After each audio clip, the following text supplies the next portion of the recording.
Hi guys and welcome.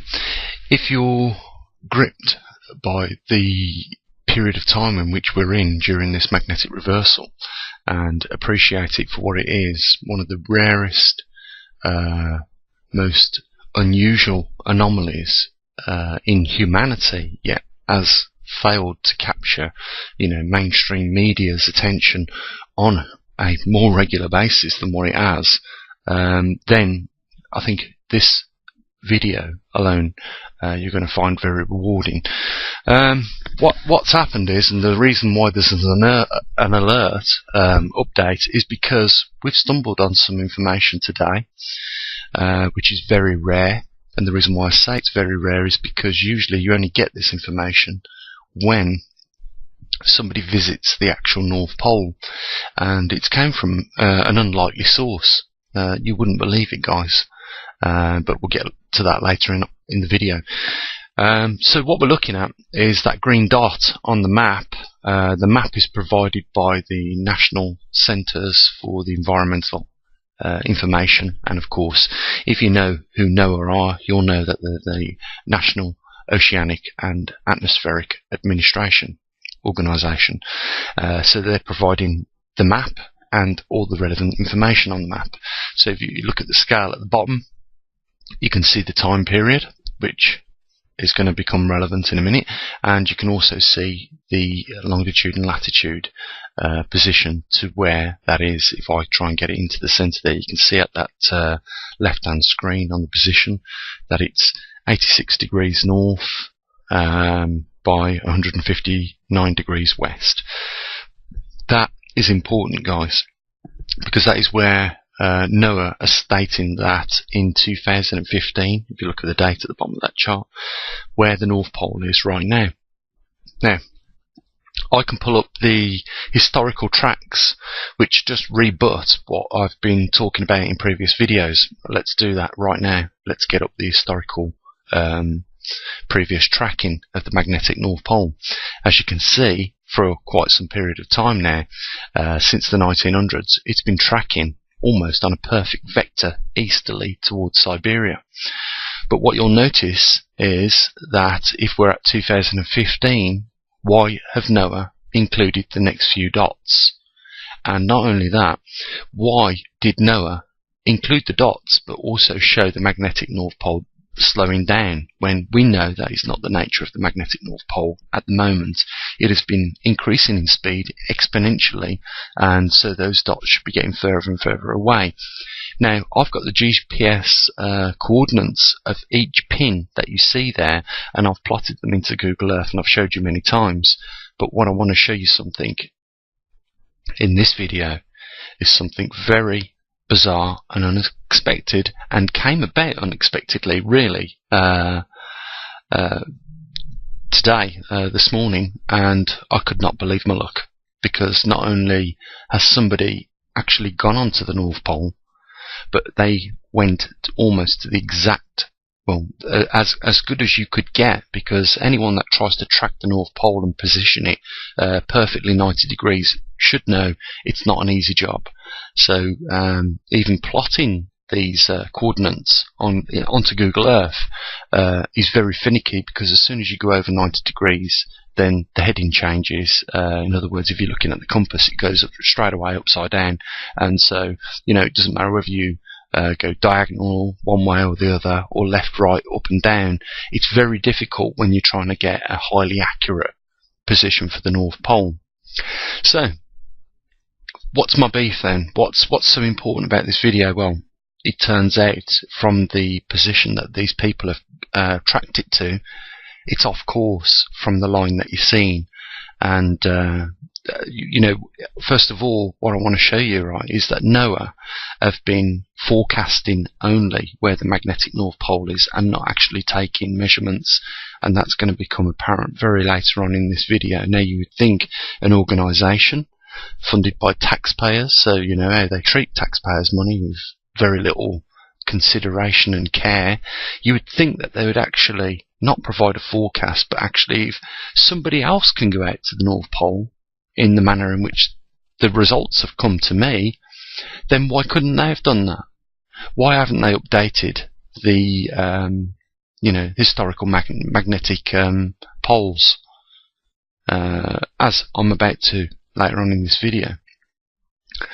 So they're forecasting. The reason why I know they're forecasting, because I can just go up the dates. If you just pay attention to the 2015, you'll see that as I go up the dates, once it uploads, the new position of the North Pole comes in. Now, how can they have 2016's position if they're not forecasting? How can they have 2017, 2018, 2019, up to 2020? It's simply because they're forecasting. Now, how can they forecast that it's first of all going to slow down? And here's the big thing, right? According to the latest information that I've been able to obtain, and that was from somebody that actually has gone out to the ice last year in June 2014, it's no longer tracking in an easterly vector. And the reason why I think that is because the magnetosphere is actually weakening now, and that pole can be wandering pretty much anywhere.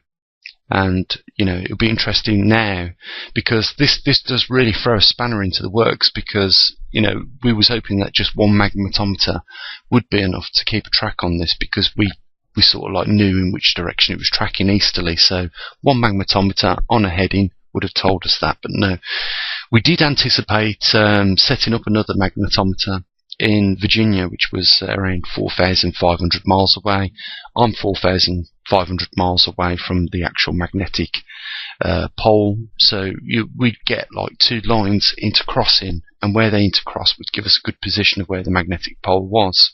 That's still going to be the case, and that's we're in progress of that right now. I'm just waiting for the voltage boost regulator to come in, so that I can complete the the magnetometer that I'm building right now to do that. So once we get the first one built, then it's a matter of knocking up the second one, getting that shipped over to the United States.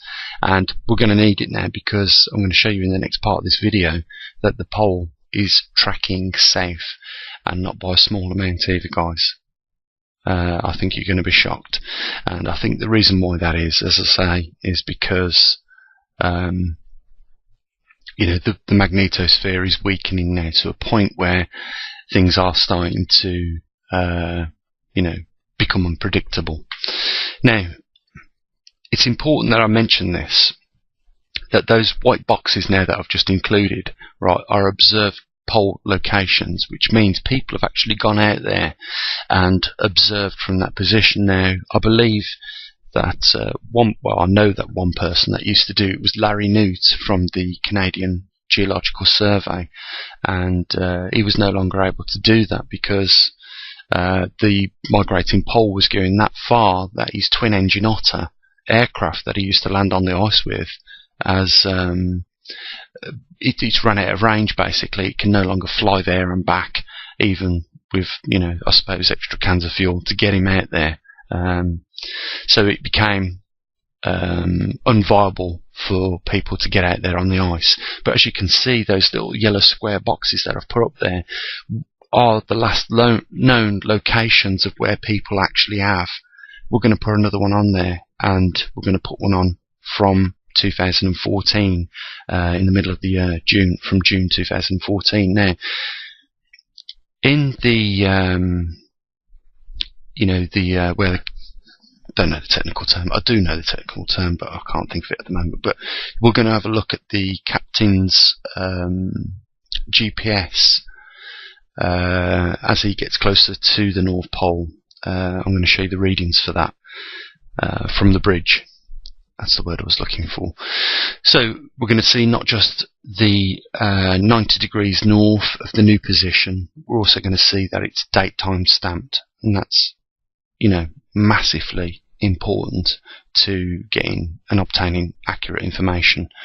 So we can say that we have a legitimate positioning of the North Pole where somebody has actually observed it from that location. And the last time this happened was in 2004. So without further ado, guys, let's get into how I obtain this information First of all, it was a YouTube video, and it was a Russian nuclear icebreaker ship that now, believe it or not, guys, if you want to, you can book, you know, or reserve a place on this boat and go to the North Pole yourself.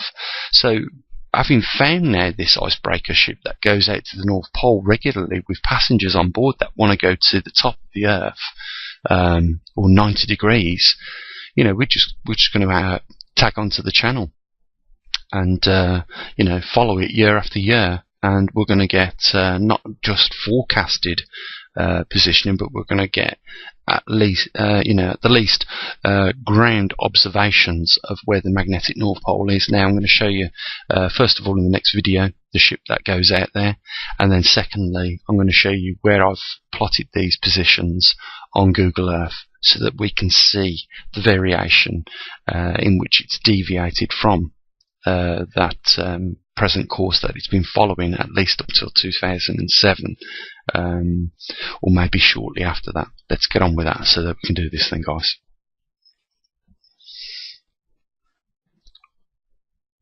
So here we are, guys. This is the Victory.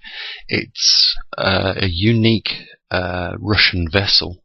It's been in service, I believe, 50 years, and it's a nuclear powered icebreaker, and we're looking at the GPS on board the ship. As you can see, 90 degrees north and 17 degrees east, and the date at which it was making this voyage was on the 25th of June 2014. Even there, 1 minute past 6. Unbelievable. You know, it's unbelievable where you find this information, and you know, Noah must have been aware, surely, that somebody had been going over the North Pole, you know, and if not, you know, it's a shame that they've not updated the data. Even recently, I'd been speaking to someone at the British Geological Survey, and they told me the last time that somebody had been actually there to make you know, a recorded position on the ice was around 2007. So even you know, it just seems that us in the West have been totally oblivious to, you know, this now passenger ship. You can literally, I'll put a link down there so that you can see the link in which you can go onto and book, you know, a trip to the North Pole, the exact North Pole. It's just unbelievable, isn't it? It's an unbelievable source of information, but it's just by luck that it's came. I mean, you'd never think that a passenger ship would be going over the North Pole. But anyhow, let's have a look at the ship that actually does do it, and you'll see them here. If I'll just press play. So you can rent this helicopter as well. By the way, I'm not trying to, you know, sell tickets to this. I mean, if I could afford to, I can imagine this isn't going to be a cheap trip. But you know, I would definitely be one that would be interested in going on that for just the purpose of, you know, finding out where the magnetic North Pole was every year, so we can keep a log on it, because we know how important it is.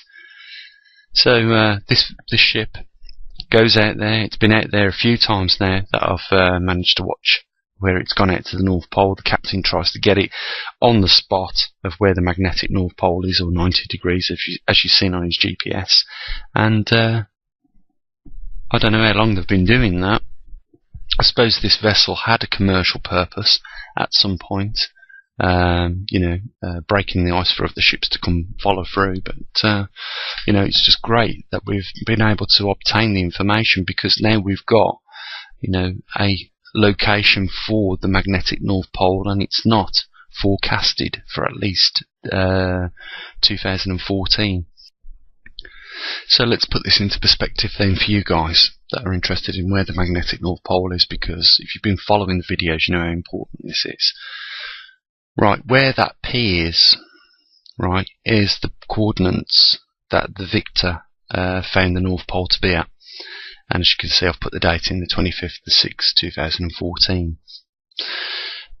Right, two things stand out to me here. First of all, it's no longer tracking in a nice vector.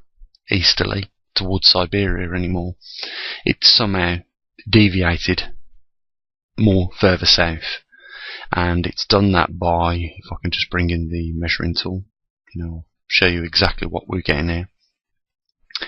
So if we just measure from the the vector that it was tracking in, if we put that somewhere in between these yellow pins that were provided by the GPS coordinates of NOAA, we'll see that it's not a small deviation. As you can see, it's 288 miles deviated off course further south.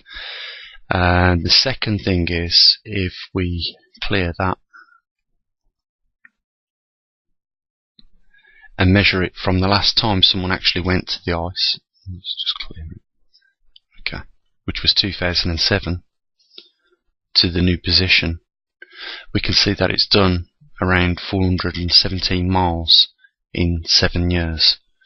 So 417 divided by 7 equals 59.57 miles a year, and that's 20 miles an hour, or sorry, 20 miles a year faster than what NOAA and the British Geological Survey have put the North Pole migrating at.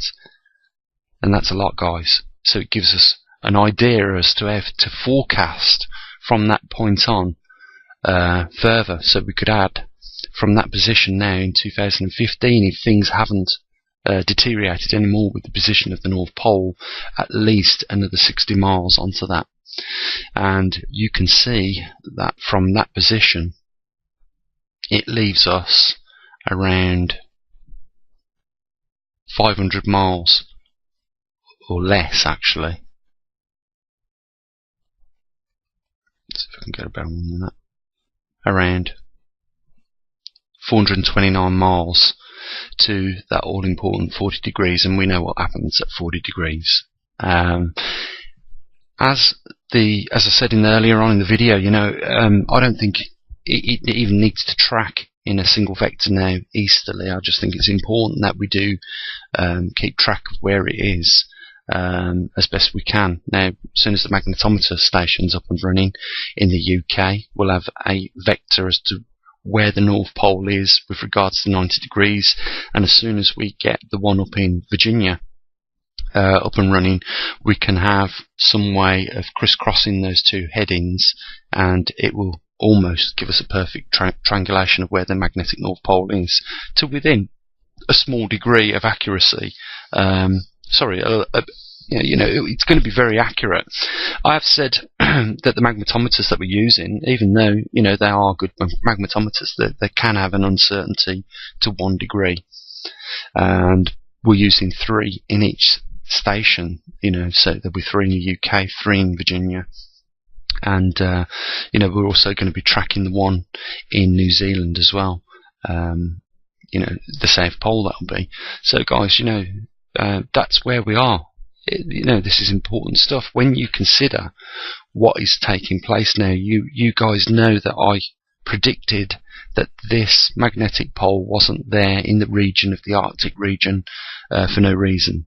We wouldn't have polar jet streams, I believe, if it weren't for where the magnetic pole resides right now, somewhere over the Arctic region, but it's tracking south and easterly right now, or southeasterly, and that means I expect to see the polar jet streams, if there's a strong pole, be in formation, but as we know, they're weakening now.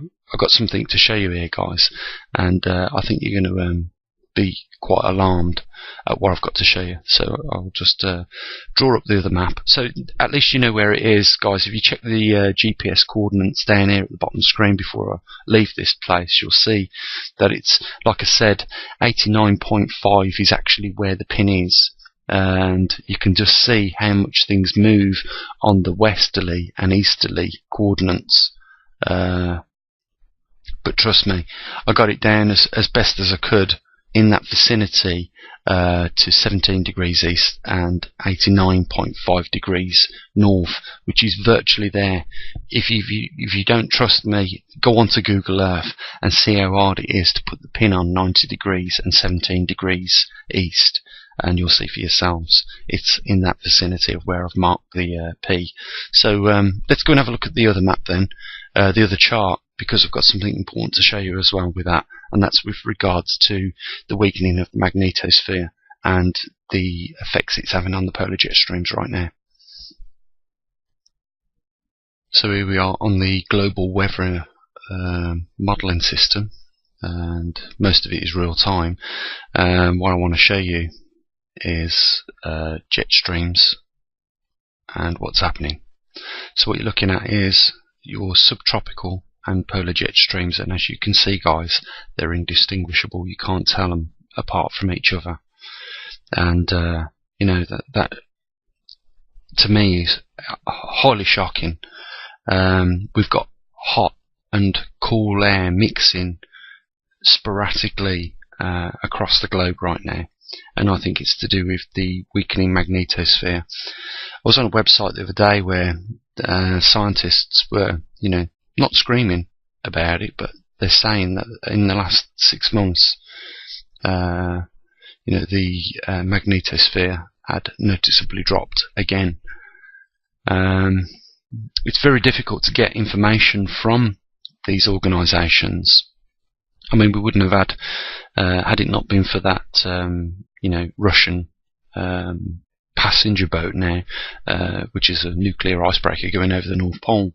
We wouldn't have got the data of where the North Pole is accurately as what they did on the spot if they hadn't have gone across the North Pole themselves in 2014.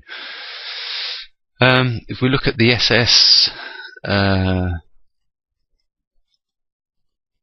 TA, sea surface temperature anomaly, or, you know, as you may know it to be the El Nino, I want to point out a couple of areas first. We're going to go back on the wind chart and have a look what's happening over this region here, but it is a region which is increasing in sea surface temperature. And also a look at this, because these are both going to be affected by the intermingling of the polar and tropical jet streams, you know, that warm and cold air mixing. And you can see from for yourselves, guys, this is intensifying.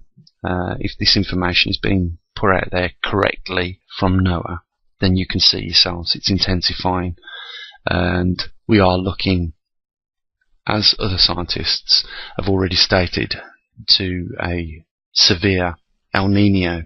And when comparing the worst one we've ever recorded in '97, it looks like it's going to be worse than that, because that was recorded in November time, and we're not in November yet, we're rapidly approaching it. So, you know, I'm just giving you a heads up. This is going to get worse, guys, and I think we all need to pay attention to it. We've got now a southerly deviating magnetic pole at this moment in time. Just look at the yellow regions. These are hotter, by the way, than the red regions. Don't ask me why they did it on that scale. I mean, it just seems more logic to put it in red than it is in yellow, but they did it that way anyway. If you look at the scale, you'll see, you know, yellow's hotter than red. So, you know, if we just go back to the air and wind at surface, and then go back, we're going to start seeing more of these cyclic movements in these regions of where, you know, the sea surface temperature is recorded as being hotter. So just pay attention to these cyclic events in the future. And the region in this place here is where I was telling you another cyclical event could fall into, you know, producing a hurricane at some point if it hasn't already. So, you know, guys, you know, if they're talking about climate chaos, well, you know, you're seeing it firsthand. And I can't think why people would not want to pass on the information as to where the magnetic North Pole is, but perhaps they might be thinking, well, there might be a few people out there that put two and two together, like I have, and understand, what implications this could have. Bear this in mind, guys. I'm going to end the video here, but bear this in mind.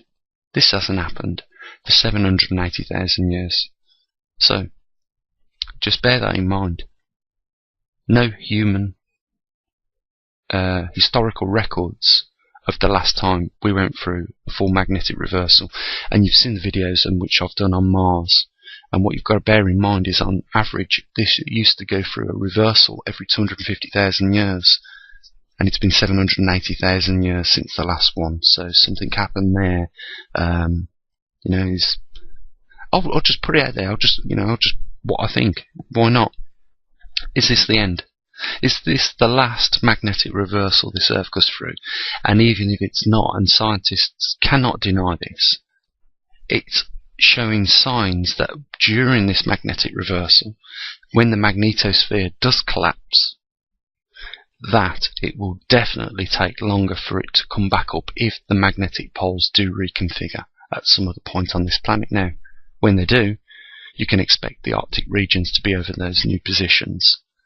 And not only that, I've said also in a video before, many times in other videos, that the rotational axis is not on the same position as where the Arctic region is and the magnetic North Pole. They're not. They are definitely connected through some planetary mechanics that, I'm trying to work out what's going on myself. But, I don't think that they're all there by coincidence, guys.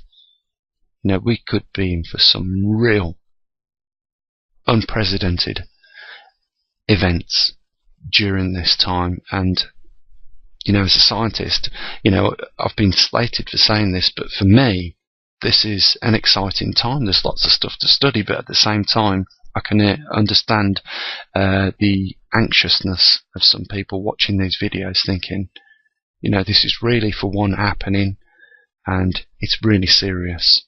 And I just hope that, you guys that feel that anxiety, take on board the fact that, you really do need to start putting up some provisions for yourself just in case the worst happens. That can come in many forms. Nature has got an unprecedented power. It can throw tidal waves, it can cause earthquakes, it can cause, you to be irradiated by inbound solar radiation without the protection of the magnetosphere. So all these things is something you need to think about, guys. We may be only just now coming to the grips of the full reality of what we are facing, but if now we understand, it gives us time to prepare. And there's nothing wrong with that insurance policy of having a bug out bag or a bit of extra food or, some, provisions put up for you and your family at the end of the day. If you're thinking your governments are coming to your rescue, then look no further than what happened in Katrina during those floods. And need I say any more? That will set precedents for how governments will react during times of national emergency with regard to these incidences caused by these new anomalies. Guys, there's a link down there. I mean, some people won't appreciate the length of time that it takes to put this in even the order in which I do, and I've got to admit, it's not probably the most concise manner, and some of these videos do go along for a bit of time. But nevertheless, the information that's collected takes time. We don't just talk about things anymore on this channel. We're actually building scientific equipment to monitor these things, and we're doing that in the hope that we might be able to give you guys out there a little bit of a heads up. So, it's important. It affects you. If you can afford to make a donation, the link's there, guys.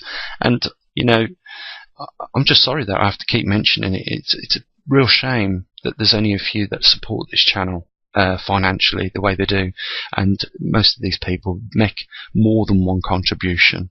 So, I can only say kudos to those guys. They can pat themselves on the back. You're doing it not just for yourselves, but for others as well. And I know that as well. That's why, I do put the time in and feel that this is worthwhile. I really do hope you appreciate the fact of why I put an alert on this video, guys. I think it was warranted. It's took an unprecedented detour, to say the least. It's no longer trekking in the vector of just easterly. We're now getting a southeasterly moving magnetic north pole, and that's very important. So with that, guys, I'm going to say what I usually do. You take care. Try not to worry, but prepare a little bit at least, and don't forget to contribute. You're not just helping keeping the information coming for yourselves, you're actually keeping it going for other people as well.